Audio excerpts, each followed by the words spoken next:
This is a real short video about how to thread the Juki 1290 and just a brief demonstration sewing with 138 thread. We'll start right here at this pin. And whenever you have a number of holes, you usually come in from the same direction on both of them. So I chose to come in through the back on this one. Now from the pin we're going to come to this assembly. I'm going to come in through the back, over the top, and in through the back again on the second hole, like this. I'll go around these tension discs, and then we'll go through this hole. From this hole we're going to come and go around the bottom of the tension discs. Make sure you get it in between the discs, and you come all the way around and you catch this spring. Once we catch that spring, we can come under the hook, and then we're going to go through this guide. Now from that guide we're going to come straight up to the take up lever. I'm going to come straight down through this guide, then this guide. From this guide there's a guide right at the top of the needle.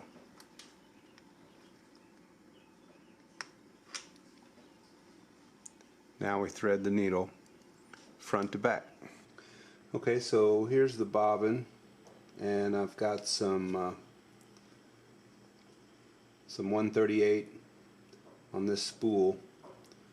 So the way you load it is with the thread coming across the top in this direction. It'll pass through this very easily and slip it under this spring.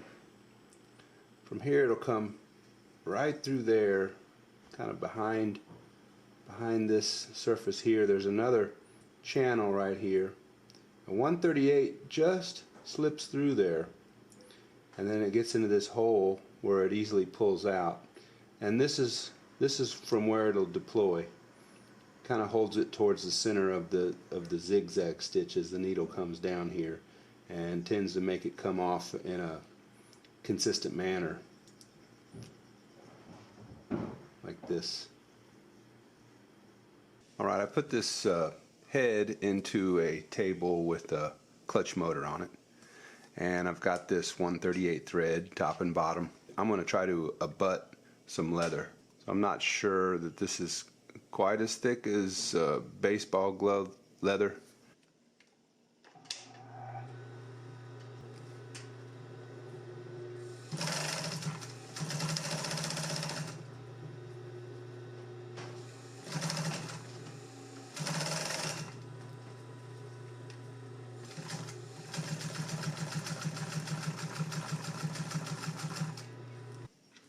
So one thing I notice about this is it draws the leather together really tightly, and I really can't hardly. I mean, I can see it, but it's difficult to see where the seam is. Of course, it's inside the zigzag here, and you can see it here, but it kind of puts a tension on it. It's got this is what the back looks like.